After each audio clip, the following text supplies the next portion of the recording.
Hey, everybody. Today I thought I'd talk about the top 5 reasons contracting businesses fail and how you can avoid it.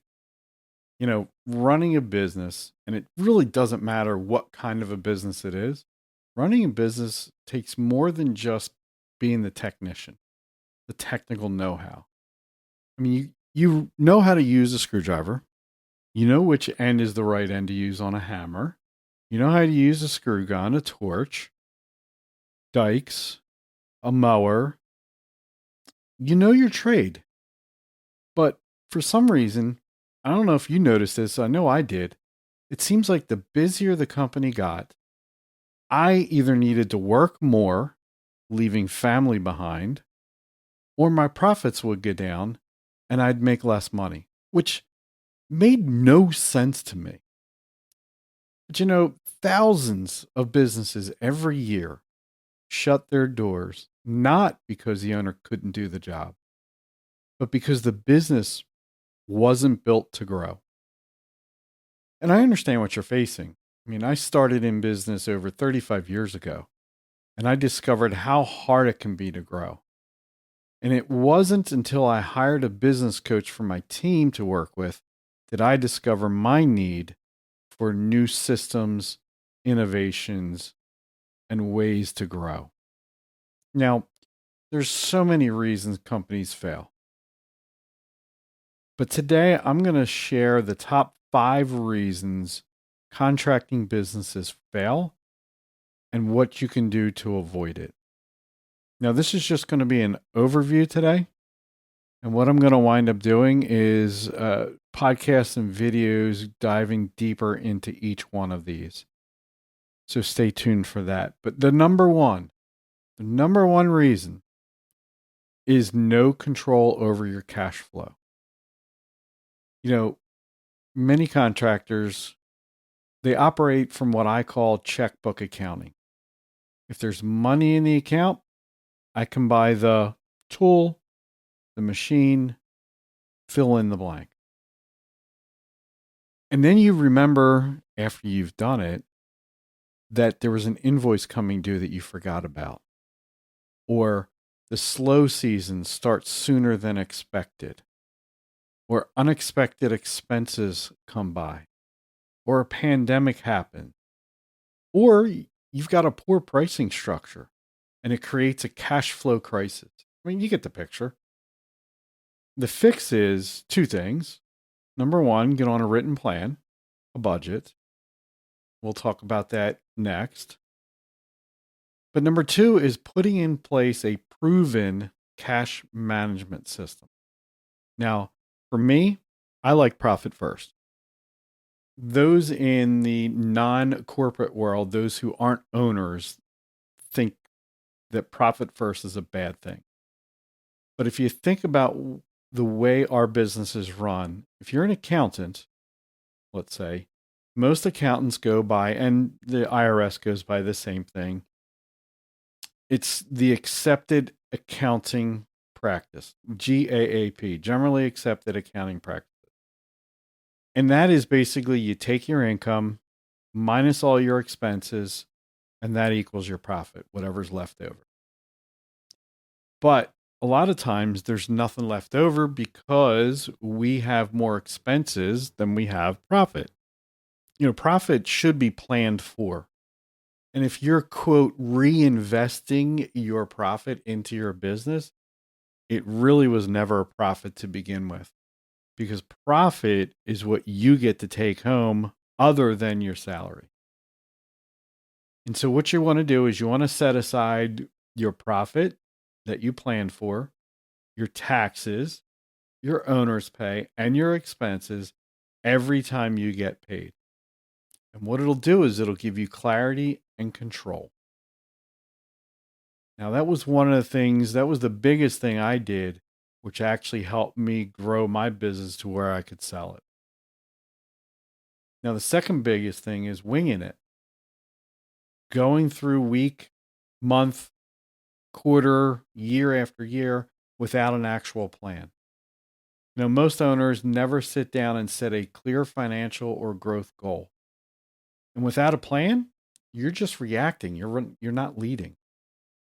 Think about the first time you went on vacation or the second time. If you decide to go somewhere and you've never been there before, which if you're growing your company, you haven't been there before, you're not just going to jump in the car and go. I mean, back in the day, we used to have these fold out maps. We used to have map books. Then it moved into MapQuest where you could actually print them out. Now we have GPS on our phones in the car, and you just put in the address and it'll take you to where you want to go.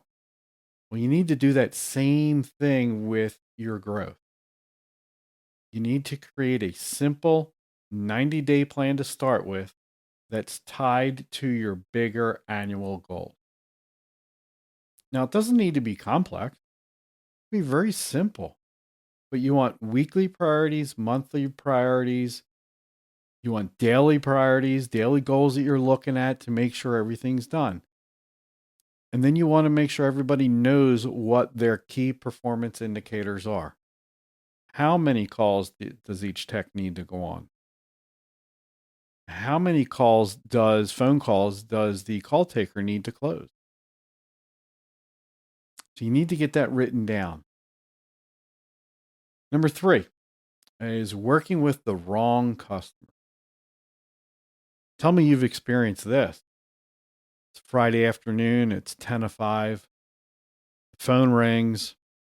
You look at the caller ID, which to me is like one of the greatest inventions when you're a business owner. But you look at that caller ID and you say, yep, nope, I don't have the bandwidth to deal with that person today. They can wait till Monday. Let them leave a message. Or let's hurry up and forward the phones to the call service and they'll take the message over the weekend, right? Versus you get this phone call at 3 a.m. on a Sunday morning and you look at the caller ID and you're extremely happy to take that call. You love working for that customer. Problem is, too many times we work for the wrong customer. You know, we'll take jobs from anyone just to keep the doors open. But is that really the best thing to do? I mean, really what you need to do is you need to look at your top 10%, top 5% of your clients that are profitable, that you like working for, and go after more like them. I mean, I had an HVAC client that increased his profit by 40% in 90 days by dropping his nightmare customers and focusing on his top zip code. Number 4, hiring helpers, not a team. Yeah, this is being recorded in early June, and for us, the weather has been decent. We've been in the low 70s to low 80s during the day and 50s and 60s at night. But there will come shortly, the weather's going to get hot. And sometimes we get so busy, we'll just take anybody who can fog a mirror, right? Just to take the pressure off of us. But then a week, 2, 3, they do an attic job and they're dead tired the next day and they ghost you. They show up late. They walk through a ceiling. And now you're doing more damage control, more firefighter fighting, and you're paying for it. You know, the best thing to do is to start earlier, build a values-based team, find people who want to share your vision and want to help you reach that vision. You need to have a longer hiring period and a faster firing period. Hire slow, train right, and use a clear onboarding system process. And most importantly, keep the wrong people out. Now, there's some good plug and play hiring ads you could use, interview questions, even some onboarding templates that we can give to you. But you need to make sure that you're hiring right. And number 5 is, well, frankly, owner burnout. You know, you're doing everything. You're doing sales, you're doing service calls, you're doing the admin, you're doing the bookkeeping, you're cleaning the trucks, you're ordering the materials. Need I go on? Eventually you realize that you're working 18 hours a day. You're exhausted. Your family resents you. You resent your business. Sometimes you just feel like giving up. The fix to that is systems, systems, systems, delegation, automation. Keep track of what you do and when you do it. Start with your top 3 time wasters and either eliminate it, simplify it, delegate it, or automate it. You don't have to do it all. There's AI opportunities to help you do some things that you don't need to think about. I don't want to see you on the wrong side of the statistic. I want you to build a business that lasts. I teach and coach on the same framework that helped me grow. So I created Business Growth Made Simple to help others who find themselves in the same place I was. And this is a step-by-step membership program to help small business owners like you get the free time, get the higher profits, and true growth. And one of the things I realized in the process is that it didn't have to go it alone, which is what the membership's all about. You don't have to go alone either. Found a community of like-minded companies who are willing to help me scale. And some of them I'm still in contact with today. And the problem for me was mainly the cost. They wanted a small fortune then, and I tried to keep the cost down so it's affordable for more people with options as you grow.